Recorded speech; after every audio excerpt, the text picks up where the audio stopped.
De retour avec notre invité de marque ce soir, Guy Lafleur, et tous nos invités qui sont ici pour l'entourer. Je vais m'adresser à toi, Vincent. Quand toi, tu étais avec le Canadien de Montréal et que tu es devenu capitaine du Canadien de Montréal, tu as décidé de rencontrer Guy Lafleur. Pourquoi?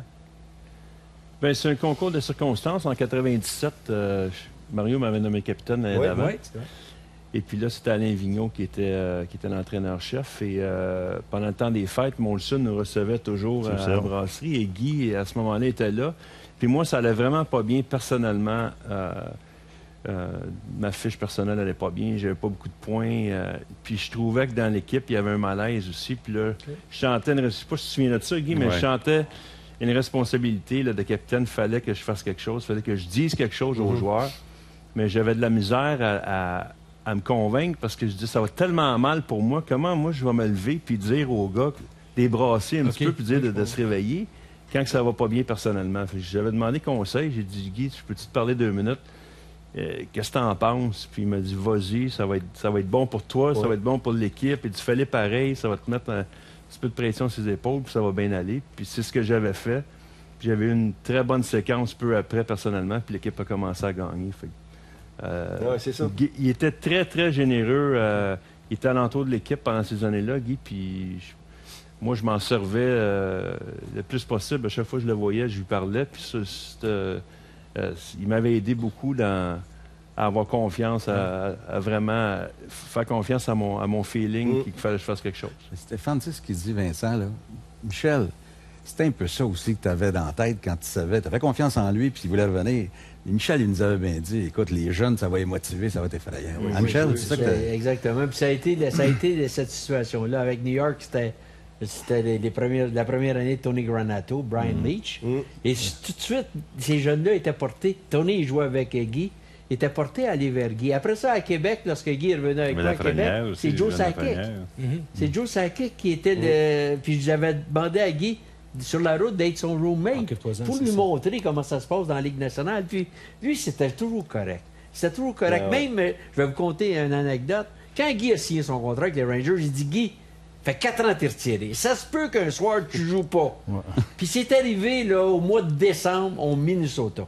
On jouait contre les North Stars. 3 fois. Il faisait frais. Puis là, comme d'habitude, j'arrive dans le vestiaire à 4 h l'après-midi. Guy est déjà là, tout habillé. Puis, salut Bergie, on est prêt à soir. J'ai dit, on est prêt, mais Guy, à soir, tu ne joueras pas. Hein? Non, tu peux pas me faire ça. J'ai dit, tu sais, Guy, je t'avais dit ça au camp d'entraînement. Puis ça arrive. Il dit, sais-tu, Bergie? Il dit, moi, j'ai toujours joué mes meilleurs matchs au Minnesota. Là, il était en train de me convaincre de changer d'idée. Mais finalement, j'ai gardé mon idée. Mais ce que j'ai apprécié, c'est qu'il est resté tout habillé. Il a fait le warm-up. Puis avant que les gars se dirigent il passait toujours avant Tony Granato. Puis là, Tony disait, come on, Flower, come on, Flower. Flower, il fait, I'm not playing. Puis là, dans le vestiaire, il a passé le 5 minutes là, à encourager ses coéquipiers. Puis je me dis, tabarouette, il faut avoir une passion pour ça. Mais ça, Michel, pour un entraîneur, là, c'est un pari que tu as pris quand même. Quand tu acceptes un joueur vedette comme Guy Lafleur, à un moment donné, tu avais Marcel Dion avec les Rangers.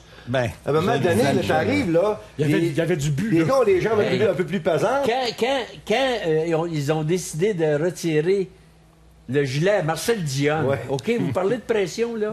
Marcel Dion, il retire son gilet à Los Angeles. OK, on gagne 4-1. Une soirée extraordinaire. Là, Guy jouait avec Marcel, puis ça allait bien 4-1. Tout d'un coup, Gretzky marque 2 buts. Ben 4-3. Là, je suis obligé de rapetisser le banc. Qui vous pensez, là, on restait sur le banc? Guy Lafleur et Marcel Dion. À deux, mesdames et messieurs, là, il avait marqué 1300. À côté de l'autre. Là, à côté de l'autre, il ne jouait plus. Mais eux autres, ils étaient habitués d'aller chercher le gros but. Puis là, moi, le coach, là, il décide de... J'espère que tu as gagné, ça. Je m'en rappelle comme hier. Thomas Sandstrom a scoré à MTNet. On a gagné 5-3, mais je remerciais le bon Dieu. Puis en plus, la soirée qui tirait le chandail. Marcel était fâché. Ben oui. Marcel était fâché. Surtout à Los Angeles. Mario, tu voulais rajouter quelque chose? Non, c'est ça. C'est ma question qui est celle-là. Pour un entraîneur, c'est pas toujours évident. Non. OK, on va parler de... Parce que c'est vrai, Michel, tu as vraiment profondément détesté Mario. profondément détesté. Là, quand même. Il y a eu du respect. quelque chose, Oui, là. non, pas, mais il me respectait. J'ai quelque chose, là, oui, bien mais- vite, là, quand on avait nos discussions avec Maurice Filion, là, moi, je disais toujours à Maurice, l'allié droit que ça me prendrait pour jouer à Counter, puis Goulet.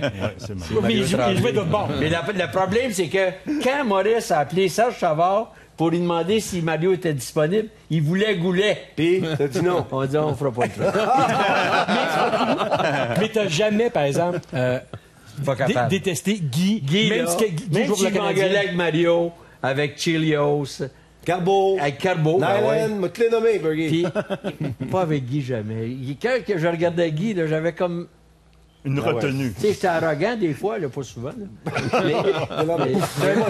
Mais Guy, Alors, regarde. Guy, hein, c'est Stéphane, écoute, quand je me rappelle quelque chose, quand j'avais appelé Michel le fameux matin qui parlait, là, il me dit, genre, il va chercher sa tasse de café, puis il dit, tu courrais pas ça. Il dit, il y a quelques années, j'avais écrit sur un tableau ma ligue d'étoiles que je voudrais coacher. Puis il dit, Guy Lafleur était là. Tu m'avais dit ça de même, tu sais. Puis il dit, là, tu m'appelles aujourd'hui, tu sais. Régent, toi, Oui. ton plus beau souvenir des années que tu as passées avec Guy? Mon plus beau souvenir, moi, je dirais que l'ensemble de sa carrière était vraiment impressionnant. Puis si je regarde l'histoire du Canadien, le Rocket Richard, Jean Béliveau, Guy Lafleur. Donc, Guy Lafleur fait partie de l'histoire du Canadien comme un des grands, et à travers la Ligue nationale aussi, je dirais, au même point que Bob Orr puis Wayne Gretzky, puis ces grands-là. Donc, d'avoir eu la chance de jouer avec Guy pendant ces années-là, on était roommates ensemble, on a pratiqué ensemble, on a vécu ensemble des moments vraiment exceptionnels. Puis je pense que c'est toujours la Coupe Stanley qui, en bout de ligne, fait la différence. Donc, pour nous qui avons eu la chance de gagner 5 Coupes Stanley ensemble, c'est vraiment les points les plus marquants. Mais dans le fond, de les gars, notre on était vraiment chanceux. Parce Ben que, oui. Si on veut être honnête, là, pour moi, en tout cas, là, en tant que groupe, en tant que camaraderie, que de chum, c'était là, nos plus belles années de notre vie, ça. Là. C'est OK, on vieillit, là, mais on se rappelle de ces années-là, comment c'était le fun. Tabarouette, c'était capotant. Pour ça, je t'haïssais. C'est pas grave, Buddy. Je t'aime, aujourd'hui, je t'aime. Je veux absolument vous arrêter. On doit faire une pause. Vincent, Yves, Régent, merci beaucoup de votre présence ce soir dans notre chambre. Terminé? On fait une pause. Après la pause, Bertrand Raymond. Et c'est au tour d'Yvon Lambert qui va pouvoir se défendre de certaines accusations de ses ex-collègues.